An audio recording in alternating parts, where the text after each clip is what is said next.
Hi friends, welcome to my channel. My name is Lisa, also known as Fiber Nymph. Today is Saturday, August 3rd, so welcome to August. I hope you are enjoying it and I hope you are finding somewhere to retreat from heat and humidity if you're having it the same way we are. It is so hot out there today. It's not even that hot, it's humid, just humid. You could slice through it. Anyway, we are back here in my office. I'm still working on getting it all put together since my daughter moved out and it's no longer doubling as her bedroom. This shelf unit here, that was not here the last time I recorded. So I have more of my yarn out of the bins that were over here before. Yep, all semi-solid DK weight that's waiting to go to your house for you to make fun things with, so check the shop. Still self-stripe in there too. Anyway, yes, so we are back here. It is cool enough in here right now that I am not going to melt in front of you, hopefully. Oh, there's a little black-capped chickadee out in the tree right outside here. He's just pecking away at the branch. I don't know what he's doing, but he's cute. Okay, so if you are new here, thank you so much for stopping by. And if you are a returning viewer, thank you as well for coming and visiting with me today. What do I need to tell you? Show notes. There will be show notes in the description box below the video. Just click where it says more and you'll see all the show notes. I also put show notes in our Ravelry group, Fiber Nymph Dye Works Ravelry group, and in the blog on my website, fibernymphdyworks.com. Just click on blog and I put up show notes, a post with show notes there for each episode as well. So hopefully everywhere you're looking, you'll find me. If you are not a part of the Ravelry group and Ravelry is available to you, I would love it if you would join us there. We have a pretty chatty group there. And that's also where I host the conversation part of our make-along, the Project Pool make-along, which we'll talk about that a little bit later. What else? Oh, there's also a YouTube membership. If you'd like to get a little bit of bonus content every month, you can click that, and for a small fee each month, you get a little bit of extra video from me here and there, and occasionally other content too, but it's mostly just extra little video content. I think that is probably all of those kind of announcements. Otherwise, more general announcements. If you shopped my Christmas in July event that I was doing in the shop the last part of July, thank you so much.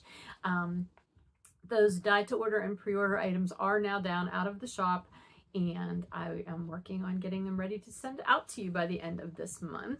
I am going to be adding some fall and Halloween colorways to the shop as dye to orders. I know it probably seems backwards that I did Christmas/wintry things before I did fall and Halloween. That was largely driven by the fact that Christmas in July is a thing. People recognize that, and so that's why I did that. But I will be putting, you know, fall and Halloween things up and hopefully being able to turn those around fairly quickly for anybody who would like those. Anyway, yeah, so anyway, stay tuned to your newsletter. If you're not on my newsletter list, you can sign up to that on any page, from any page on my website. So just go to fibernymphdyworks.com, click newsletter, excuse me, at the top or at the very bottom of any page, and you can get on the newsletter list.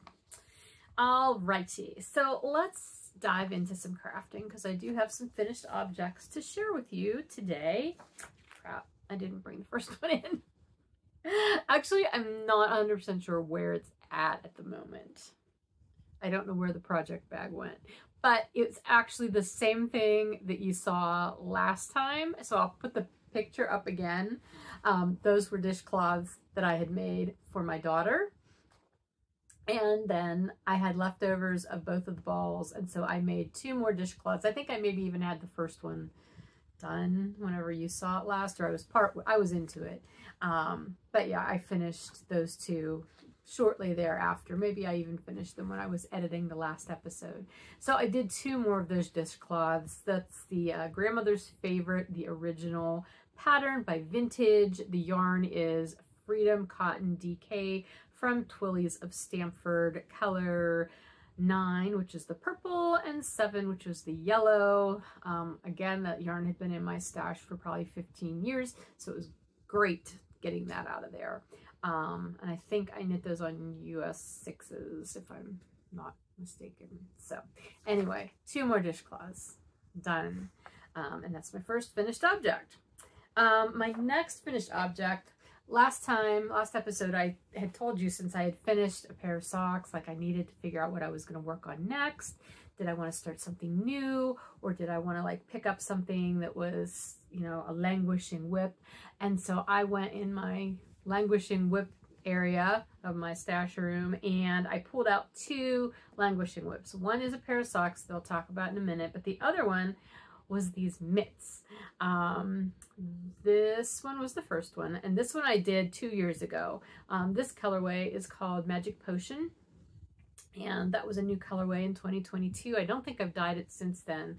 Did I show these to you last time? I feel like maybe I did. Now I'm getting the sense of deja vu. Anyway, yeah, so these, I had the one mitt done. I just never did the second one. And so I took this with me last weekend. Bill and I went away, which I'll talk about that a little later too. We went on a motorcycle event trip last weekend. And so I had a fair amount of knitting time, which was nice. So I worked on this one and finished it the very first day that we were gone, between the drive up and then some time that I had later that day. So 2 mitts, they're done. This is my own pattern, which does not really have a name. I do have a mitt pattern up on Ravelry. It's a free pattern. It's called Fast and Easy Fingerless Mitts. Been up there for years. And it's been used a gazillion times, which is really cool. I have 2 versions of it. There's a knit flat version, and then I wrote a second version of it where you're knitting in the round. I know now, being both much more experienced knitter and a more experienced pattern writer, designer, that it could be written way better than it is. And so that's been on my design to-do list, to rewrite that, update it, and make it a little bit clearer, a little easier actually. A fast and even easier fingerless mitts. But anyway, this is vaguely based on that. There are some differences, but I did a 3x1 rib down here and up at the top. And then the rest of it, you know, with the gusset increases and everything, when I rewrite this, I'm going to rewrite it in a way that it will be very much a make it your own kind of pattern, because it's super easy to do. So yeah, that's what that is. So this is not officially my Fast and Easy Fingerless Mitts pattern, but it's similar. And yeah, you would get close to the same thing, although I do believe that one has a 2x2 rib in it. Anyway, so finished mitts, that's the important part. And this was my bona fide base, so DK weight. I used US 6s. That was the other thing. I had written no notes about this when I knit the first mitt, because I did the first mitt just to have a sample of the colorway to use for the photos of the colorway. And so I didn't make any notes at all. I didn't have a project page for it. So I was just sort of winging it, but it was a US 6. US 6 yielded the exact same size and same gauge, so that was good. And I was just sort of counting things from the first mitt to make the second one. There are some differences, obviously. This one here, we have more red going into it, but I also started at a slightly different place here. I didn't have as much red when I started this one, so it's fine. They don't have to be matchy, but anyway, they're done, and I felt really good about getting a very long-term whip like that off the needles. So that's my second finished object. Oh my gosh, look, my water bottle has its first sticker. I've had this water bottle for like 3 or 4 years now. And Emma has one too, and hers is covered in stickers. I think this is maybe a generational thing. I don't know. But I always felt really weird about putting stickers on it. She puts stickers like all over her laptop and stuff too. I'm like, oh, you can't do that. They will arrest you. But anyway, we were at that event last weekend and I had my water bottle with me, and this was the brewery that was that had beer there. Bent Run Brewing Company in Warren, PA. So they had stickers, and I got one, and the only place I had to put it was on my water bottle. So it's been inaugurated. Now I need to find all my other stickers that I've been saving to put on my water bottle and actually put them there. Okay, that was a tangent. Anyhow, what was I going to say? Oh, I guess that was all I was going to say about the mitts. Okay, so then the other thing that I also worked on that little trip last weekend was another languishing whip. I need to get something else out of here first though, because that's not a languishing whip. I'm just doubling up my project bag. This is a project bag that I've had for a very long time. The person who made it no longer makes project bags. I cannot remember her name. She was on Etsy many, many years ago, but I just really love this bag. So anyway, the other project was a pair of socks, and it also was started in 2022. It must have been the year of starting things and not starting project pages for them, but it was another new colorway, and this is my first harvest colorway, so that seemed appropriate, seeing as August 1st was Lunasa, or Llama's first harvest. Yeah, so I had the cuff done and like 2 rows of the heel flap, and that's where it got put away. And so obviously you can tell I haven't done a whole lot more. I did finish the heel flap, did the heel turn, and I'm on the gusset decreases, but not really that far into it. But this is my next sock. I'm going to finish this pair, well, this one and then the second one. So I'll have the pair. Here's what it looks like in the ball. Okay. This is one of the colorways that I will put into the shop as a dye to order soon. So if you like that one, it's a nice fallish colorway. That one will be there. This is my Mountain Tweed BFL base. So you've got those nice tweedy little bits there. And I'm just doing my usual 2x1 rib on a US 1 needle. It's pretty much my default for all of my socks. So that is coming along. Yeah, I was trying to think if there was anything else I wanted to tell you about that particular project. Not really. I haven't been doing a lot of sock knitting this week on that, obviously, since I worked on it last weekend and there's not a whole lot more progress. Part of that is because the event that we did last week, it's an off-road event, and I don't drive on 2 wheels off-road. That's not my thing, but I have a sidecar rig, a Ural. If I have a picture of it, I'll put it here in case you're interested.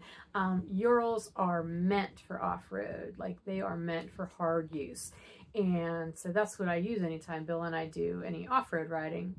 However, last weekend, I did a lot of hard, very jostly riding for long stretches of time without breaks because I was riding with him and 2 other guys who were on 2 wheels and could go much faster than I could. And so every time, like, they would have to stop and wait for me. And then by the time I caught up, they're like, okay, let's go. And so I never really got a break. And driving a sidecar rig is very, very different than driving a motorcycle because you're not leaning to steer. You're like manhandling the handlebars to steer. And you're holding on really tight while you're going over all the really bumpy, rocky stuff. And there was a lot of vibration and just overuse. And my thumb joints, like right here where my thumbs meet my hand, right there, and then this muscle up into my neck and shoulder hurt so bad by the end of the second day, just because of the repetitive use of how I had to drive. And so these thumbs hurting it's not super comfortable to knit for long periods. So that's why I've been trying to take it easy. They are feeling better now. They're still just a little sore, but this up in here, man, wow. I was spinning the other day and realized, oh, that kind of hurts. So trying to loosen that up too. Anyway, but hey, on the plus side, my hips and my thigh muscle that were giving me trouble, they seem to be completely better now. So that's plus. Although on the other hand, earlier today, I went to put something out in the RV that had come in the mail that we ordered. And when I was out there, all of a sudden it felt like somebody was stabbing me with a hot poker in my arm. And do you see that red mark? It's gone down. A wasp a wasp had the audacity of, I don't know if he followed me in or maybe he was on the package, but geez, oh man, he just stung me and it still hurts. It hurts really bad. But that was uncalled for. And he should be really thankful because I flung him off me and he landed like on a blanket and I picked him up in a Kleenex and flung him outside. I didn't smush him, but darn it, that was rude. Okay. Anyway, yeah, that's why I have not been, haven't been doing as much knitting as I might like to do, just because I'm trying to rest up those thumb joints to keep them from hurting so bad. However, there's crochet, and crochet uses totally different hand motions and muscles and movements. My Handspun granny square project, I did not bring that in with me on purpose just because I maybe did 1 or 2 more squares. I think I took that with me last weekend too, but I didn't work on it while we were away. I think I wound a mini one night. I wound up one of the Handspun minis, but I was too tired to do anything beyond that, so I didn't. But I did make 1 or 2 more this week. I've slowed down on that project just because of what I talked about last time, that I wanted to make it into a table topper for this table that's in this room. But then I was worried about it not really being smooth enough to sit things on because crochet is a little bit lumpy, bumpy. Thank you for your feedback. I got a lot of good comments on that. One person recommended using, like, getting a piece of glass, you know, to top it with, like put the crocheted mat down and then put the glass over top. That is a very good idea. I like that. I'm just not 100% sure I want to put glass on this table only because of how much use it gets, and I would be afraid I would drop something like a mug or something on it and things would break, and that would be bad. So I am actually leaning towards weaving the table topper for this table. I have not 100% decided if I'm going to use, oh, it's still in here, hang on. Haven't decided if I'm going to use this skein of Handspun that I love. I love these colors. I just feel like, the more I think about it, they don't go super well with this room, like color-wise, but maybe it doesn't have to be that same earthy tones. These are just such softer colors, so I don't know. I think it would look really nice as a table mat, but table topper, I don't know, we'll see. If I don't do it with this yarn, I will use some other yarn that I think maybe coordinates with the room a little bit better, but we'll see. But it is going to be a woven table topper for in here. I'm not abandoning the granny square project. I'm just not making it into this table topper.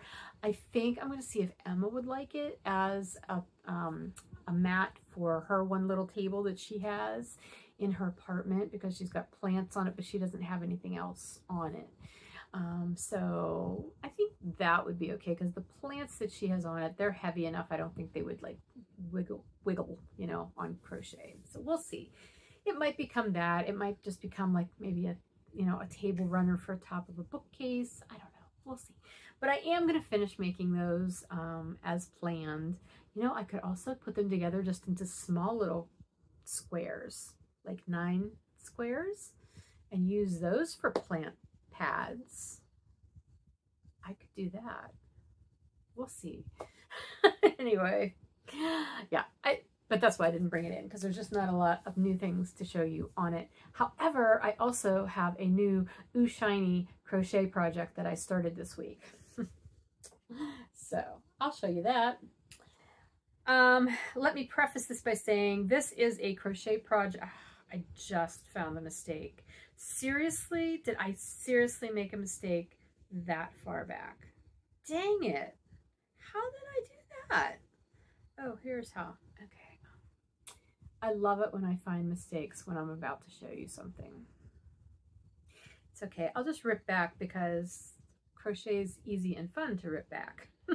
All right, so this is a pattern. It is called the Fair Weather Cowl. It's going to grow up to be a cowl by Jennifer Dickerson of Fiberflex. She has a channel on YouTube called Fiberflex. She has gazillions of free tutorial videos on making so many different things with crochet, and I have made a bunch of things from her, and they're all pretty easy. I would say a lot of them are based on granny squares, you know, but I think I learned how to do corner to corner with one of her videos.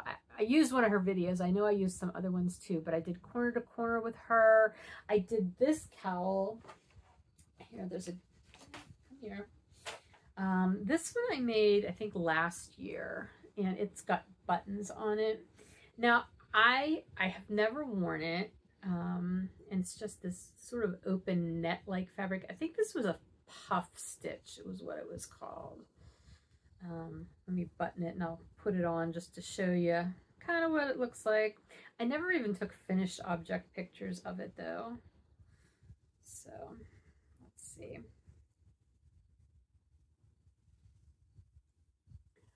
I used, this is, what was it? Rowan felted tweed that I used. And this had been one of my stash, monthly stash challenge yarns a couple years ago. It didn't get used in 2022, so I used it last year. Probably could have buttoned one more button, but I'm not going to worry about it right now. This was not a great yarn to use for this project because it should have been a fluffier, heavier weight yarn. I did go down in hook size and it looks fine. I did have to do a lot of ripping because I kept losing stitches. And so I had to even it out. But yeah, I mean, it's okay. It's pretty. I'm just never going to wear it this way. So it's actually been sitting aside waiting to be ripped out. I do like the buttons I have for it though. Aren't they pretty? Anyway, so it's totally nothing with the pattern. Her pattern was fine. It was user error. It was just not a good choice of yarn for this project. So that one's going to go bye-bye at some point when I feel like ripping it out. I've got a whole basket full of projects that I'm going to rip out and recoup yarn. But anyway, this one, this is called the Fairweather Cowl, and it's a block stitch. And do you see right here? This is where I screwed up. I totally missed doing stitches right into this little hole right there. So those will be getting, these rows from there on up will be getting ripped out so I can redo that. It's fine. Anyway, it's fun. I've not done this block stitch before and I really like how it looks. It's different than like when you do a granny square. I don't have granny squares anywhere in here to even show you. But like if you're familiar with a granny square, the stitches from row to row or round to round are offset from one another. Whereas this, they stack up on each other. So block, block, block, block, as opposed to block, block, block, block with holes in those other areas. So I wanted to learn how to do that and I really enjoy it. It's super fun. It's 2-row repeat. I've memorized it. Doesn't mean I haven't screwed it up, obviously, but that's okay. And the yarn I'm using is also one of my fall colorways. This is Deep Fall. And I don't think I've ever crocheted with my self-striping before. So that's actually kind of a fun element to this, seeing how it is going. And this pattern was written with sport weight. And this, I just happened to have this. This was the rest of the ball of, or the rest of the skein of Deep Fall that I had used to knit the colorway sample back when I created the colorway, which was probably in 2022. I don't know. I don't remember. Seems like everything's falling in 2022 this year, or this week though. But anyway, I knew I had almost a full skein of this and I thought I'm going to try it with self-striping, and I really like how it's turning out. It's super fun. Yeah, I'm very happy with that. So I had 93 grams and I got to a point where I knit about I crocheted 5 inches of this, and I weighed how much yarn I had left and then did the math. And based on how much yarn I had left for 5 inches being worked, I think I can get to be about 25 inches long before I seam it. So it'll be, it won't be a super tight cowl, but it won't be one long enough to double up you know, to double up, but that's fine. I'm just having fun doing it. And like I said, I'm a little bit bummed that because I thought I was doing really well. I have been stopping. Okay, here, I'm just going to start to rip it right now just because I need the extra length to show you. I've been watching and I've been trying to be super careful. I may have done this in the car this morning though, to tell you the truth, because we went and had breakfast. We met my son and my daughter for breakfast this morning, and I was working on it in the car, and I didn't sleep super well last night, so we're going to blame it on that, shall we? Other than that, I've been super even, and even after the mistake, I was super even. So anyway, but yeah, that's been a lot of fun. I'm enjoying it, and it's always fun to learn a new crochet technique. Anyhoozles, that is my new started project. And then I have spinning for you. I'm continuing on with the classy squid bats that I started doing during Tour de Fleece, and I'm now up to 5 of them. So you've seen these 3 before, first, second, and third one that I did. They've all been so different. And so then this was the one that I had on the wheel last time. So that's what it looks like done. And this is the most recent one that I've done. And that, this is just like an end of something from where I have it tied. It's not part of the yarn. But yeah, so we've definitely shifted in color there with that last one. I was trying to do it sort of in a gradient, but I didn't do it very well. I think partly because it's really kind of hard to see the full color spectrum in the bat form, because a lot of the fun nubby stuff is on the inside of the bat from how it is rolled up. So I had actually thought there was a little bit of this green in this one, but there's not in the second one. So anyway, it's fine. Now I only have 2 bats left, and the next one does have more of this turquoisey bluish green, and then it has a darker blue in it as well. And then the very last one is like blues and purples. So those are my last ones to do. I would like to get those finished because that table topper that I want to weave, I don't want to start that weaving project until I've finished with this spinning project. I don't know why. I know it's 2 totally different crafts, but to me, I just feel better, like, because this feels like a big spinning project, but it's big, but it's also finite. Like I can see the end of the tunnel, just 2 more bats, 4 more ounces of fiber. So I just want to get that done first. I don't really need to justify it. It's just how I'm feeling, right? So yeah, I'm going to finish those last 2 bats, then I can warp my loom. Plus I have to figure out the yarn, if I'm going to use that skein that I just showed you, or if I'm going to use something else. So that'll give me time to think about that, and then we can move on. But that is my spinning right now. And I will say, after doing all of these artsy bats and spinning them, my next spinning project is going to be something smooth. I just need something smooth. Let us move on now. That's all my crafting for this week. We're going to talk about the project Pool Make Along for a little bit. Again, it's going on all year long. You're welcome to join in at any time. You can find information out about it in a pinned post on the Fiber Nymph Dye Works blog or in the Ravelry group. There's also the very first post has all of the guidelines and stuff for that. You can take part by posting in the Ravelry group thread or by posting on Instagram and using the hashtag, which I will put down here because I can never remember it to say it out loud, and I don't have it written down.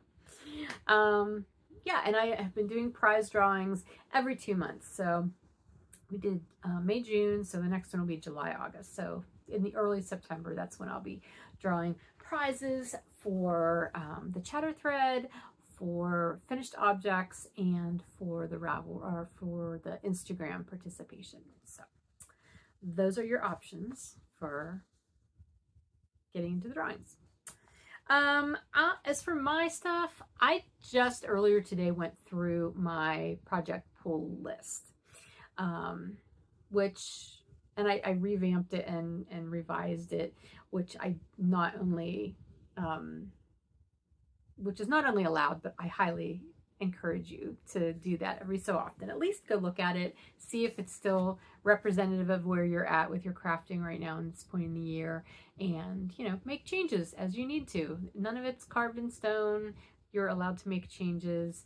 I know some people don't want to make changes, like they just want to stick with their original list, and that's absolutely fine. If that's what you want to do, more power to you. I am not that type of person. I like to have fluidity in my plans.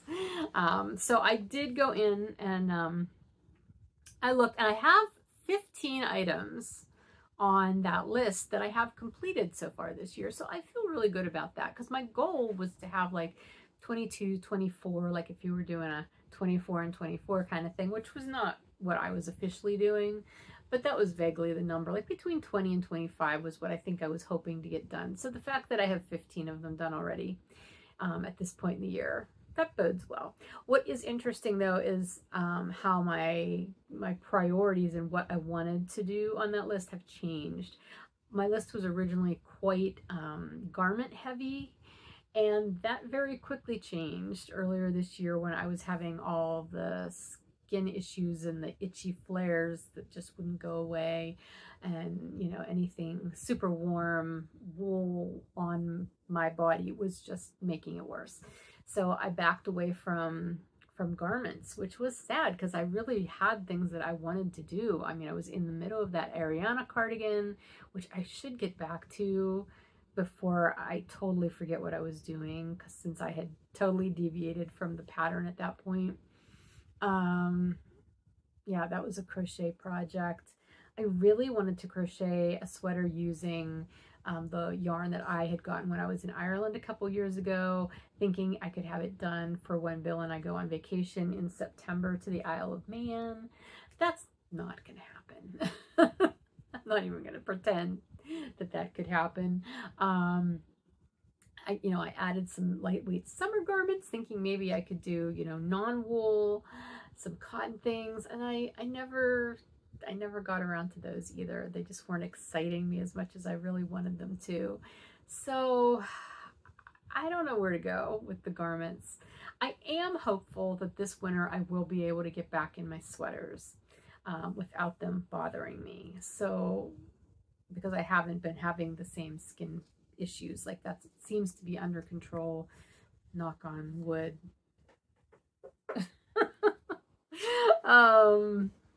Yeah, so that's been different. And I had a lot of designing plans on there, and that's the hard thing. You know, I love designing when I can get it done, but at this point in life, being a full-time yarn dyer and then also trying to design in addition to that, it just doesn't always work, and the dyeing always wins.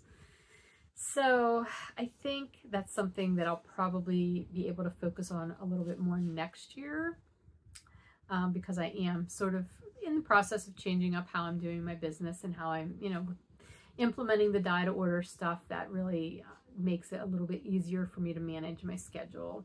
And, you know, the fact that this was my husband's first year of retirement, wasn't really sure how that was going to play out as far as, you know, time that I would need to not be focused on work since he's home all the time. So that's all been a little bit of an adjustment. Well, it's been a lot of an adjustment actually, but it's fine. I have notes on a ton of designs. Some of them are typed up. They need to be tested, but I'm just not there yet. And I know some of you have offered to be test knitters for me, and I appreciate that. And when the time comes, I will be in touch. And if you're not interested at that point, I totally understand. It's fine. But yeah, it's just been something that I haven't been able to devote the time to. And it's one of those things that if I can't devote time the way I want to, then I don't want to do it at all, because I don't want to like half-ass it, basically. I want to do it right. So anyway, those are things that have changed on my list as I revamped it. But I also kind of made more of a point of, like, you know, using stash yarn as opposed to, you know, some of the more specific projects. I do have some other specific projects that I do want to do this year.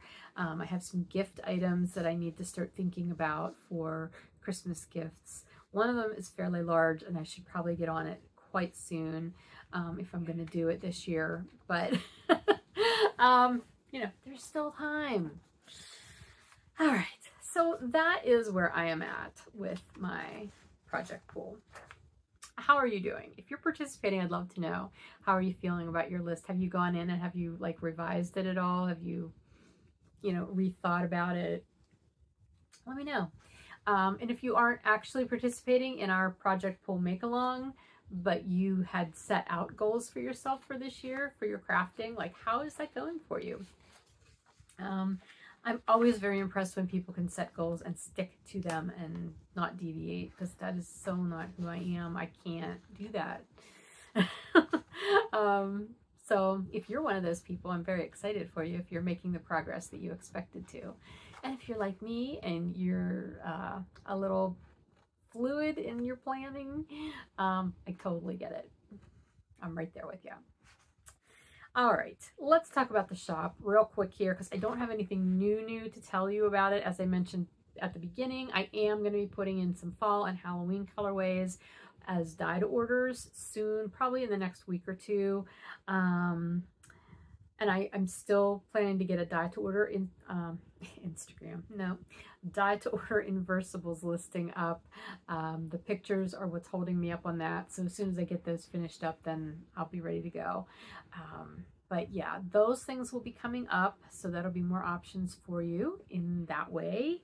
I'm always adding new in-stock items, because as I get dye to orders in and I get those things dyed up and shipped out, usually people are only buying a single skein. Like if it's self-striping, they're buying a single skein, but I always dye in sets of 2. So if you're looking for things, check the shop regularly, because new things are always going up.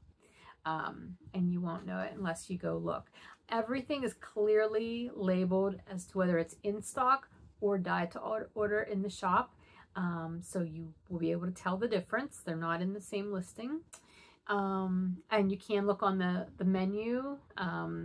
There's a link for if you just want to see in-stock things, and there's a link for if you just want to see dye to order. There are no pre-orders up in the shop right now.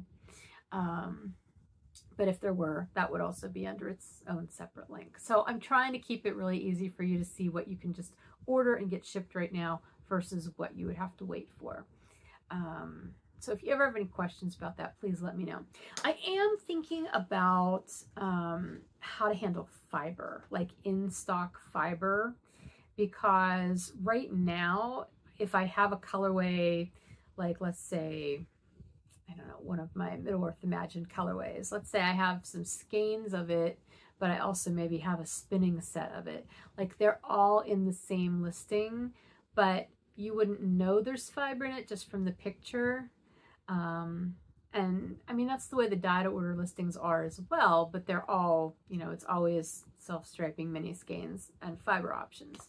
But as far as the in-stock, like you would have to click on it and then you could see, oh, look, there's fiber. There's far less fiber for most of the colorways than there are skeins. So that's why I'm wondering, would it be helpful if I put the fiber, the in-stock fiber items up in their own specific listing so you would be able to see that it's fiber? Let me know. Give me some feedback on that, because I'm happy to do that if that would make it easier for you to find fiber if that's what you're looking for. You can always click spinning fiber and they'll come up so you'll know. But if you want to visually be able to see it, I would have to change how I do that. So just let me know what you think, if you have any input on that. Yeah, and again, as you can see, still lots of in-stock items to be had, so check that out if you're interested. All right, let's move on to life stuff. I'm still enjoying a bit of a slower pace after the chaotic first part of the summer that we had going on here. And that's kind of one of the reasons too that I'm not pushing myself super hard to start a lot of new projects. Like I want to finish the spinning before I start the weaving rather than try to have both going at the same time. And I'm trying to limit how many knitting and crochet projects that I've got going at one time, just because I don't want to put that pressure on myself. I'm not always good at that, at controlling those kind of things, but I feel like I'm making a good effort at this point, which is nice. Like I said, Bill and I were away last weekend on a motorcycle trip. It was fun. It was the first year. We've done this for 3 years now, and this is the first year we went where it did not rain, which was amazing. It was just very, very dusty because you're on mostly like dirt roads, gravel roads. So like if it doesn't rain, that's the downside. Then the dust is really kicking up. Yeah, but it was our first trip with the RV. We hooked the utility trailer up to the RV and towed the bikes up there. This was an event taking place up in north central Pennsylvania, in Port Matilda. The event is called Soggy Bottom. It's sponsored by a motorcycle dealership out in that direction. So anyway, yeah, it was fun. Like I said, I was a little beat up by the end of it, but it was nice getting to, you know, see people that you only see once a year and talk to them, and it was a good time. But we are now home for over a month before we're going anywhere, and I'm trying to make the most of that. We do leave for vacation in early September, like I think I can't remember what date, like 10th or 12th, somewhere around there. We're going to be going to the Isle of Man for a little over a week. So I'm just really treasuring my time at home before then. What else? We're still helping Emma get settled in her apartment, which is coming together quite well. I was over there one day this week and helped her hang her curtain rods, and I was her first dinner guest. That was nice. She and I just hung out. We did get her desk over. That's why this is here, because her desk is no longer sitting here. So that's there. Yeah, it's going well, and she's having so much fun being in her own place. I'm really excited for her. What else? The garden. Oh my. I will say I've come to a point of being at peace with the mess that is my garden. I was down there on August 1st, again, that first harvest day, thinking I'm going to harvest something from this garden if it's the last thing I do. So I did cut some herbs. I cut some lemongrass and a couple types of mint. The one thing that I thought was orange balm actually is just a different type of mint. So I did cut some of those, and they're hanging out in the kitchen drying by the window now. I so enjoy doing that because I love having that stuff for my tea all winter long. And last night I needed potatoes for dinner, and even though the plants are completely died off, I went down and I dug some potatoes, and that's always exciting. So we had some fresh potatoes for dinner last night. Tomatoes are still green, and I have determined the one plant is going to be like bigger tomatoes. They're not super big. They're only like maybe that big. The biggest ones, they're not like the giant monster tomatoes. But the other 3 plants are definitely cherry tomato plants. The other thing, which this is weird, I've never noticed this before, ever. I've grown potatoes all my life, ever since I was a kid. My dad grew potatoes. This is so weird. Have you ever grown potatoes and had potato fruits grow on the greens above the ground? I've never seen that, because potatoes grow under the ground. But this year I was down there and I started to dig, and I looked at the plant, and it's like, there's these little green balls on these plants. I thought, is this a tomato plant? Did I accidentally like get a volunteer tomato plant here or something? But no, I looked at it, it's like, no, it's definitely potatoes. And so after I didn't dig that one, and I dug a couple of others, and I came up and then I looked it up, and indeed potatoes can grow fruit on their upper parts, their green viney parts. And it usually has to do with how long the flower stays on the plant, and the weather and blah, blah, blah. Anyway, so this year, I guess conditions were right that a few of my potato plants have grown potato fruits. They are not edible. In fact, they are poisonous. And so you don't eat them, and you can't really grow potatoes from them because that's not how potatoes propagate. They don't propagate from little seeds like that, even though there are seeds in these little potato fruits. So they'll just get pitched, but like, it was just so weird. Totally new. Learn something new every year. But anyway, I am just embracing what I have in the garden. We will have potatoes, we will have tomatoes, I will have some herbs. I've got lots of basil out on my deck, so that's a good thing. And it's okay. Like everything else, I'm choosing to not call it a failure. It was a learning year. Definitely going to do some things different next year to try to get back to a more productive garden, but at least I'm getting something. Yeah, I think that's it. Just trying to take each day one day at a time. Reestablish a sense of normal to my routine. Because it is still very different just having Bill and I here and not a third person. It's even my refrigerator, like our refrigerator and our one pantry closet, like has been so empty, not literally empty, but like so much less stuff in it since Emma's not here. And like I said to her, I'm like, I didn't feel like you ate tons of things that we didn't eat, that like that would be the difference. But yeah, I don't know what it is, but it just seems like we have less food. I did grocery shop today though, so we're restocked. We're not going to starve or anything. So anyway, alrighty, I think that's everything. I'm gonna go. I would love to hear from you if you have any thoughts or comments about anything that I talked about today. Please do share those in the comments below. I do try to get back to you in a fairly timely manner. Yeah, but I will be back again in another week and a half, 2 weeks probably. Since I'm not going to be traveling anywhere this month, I might actually get like 3 episodes in this month. Who knows? Let's not get crazy about that, but you know, it could happen. And, you know, I don't know if I talked about this at the beginning of the podcast because I started this a couple of times, but like in case you're wondering about this stuff, this is it's Halloween all year long in my heart area of my wall. And I have these fun little ghosty prints here. I don't know that you can really see them. You can probably see that one. But there's 3 of them. And then this was a Valentine's door hanging one year. Well, it was for several years back at my old house. And then here, somehow it ended up with these skeleton hand salad tongs stuck in it. And like there's a sparkly cat card in it. It's just like Emma and I had weird stuff on the walls. So yeah, that's what's going on there. My little besoms. I need to do something right here. Oh, here. This area that's empty. And I think I know what I want to do, but it's a cross stitch project, so I need to get on it if I'm going to do that. But eventually I'll have something there. And then in this mirror right here, you can see a broom. No, I don't ride it, thank you.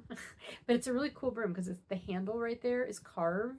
I got it at a fundraising auction many years ago. It's got this cool face carved into the handle. And then these are sleigh bells that used to hang on the back of my front door at my old house, and they're just hanging there right now. I have a lot of my sock blockers hanging there, which some of them do have sock samples on them. You just can't see it.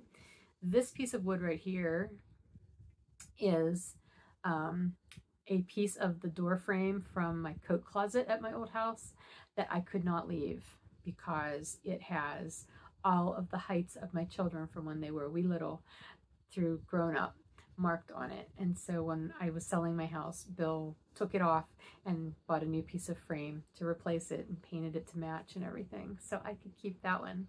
They're on the other side. You can't actually see them.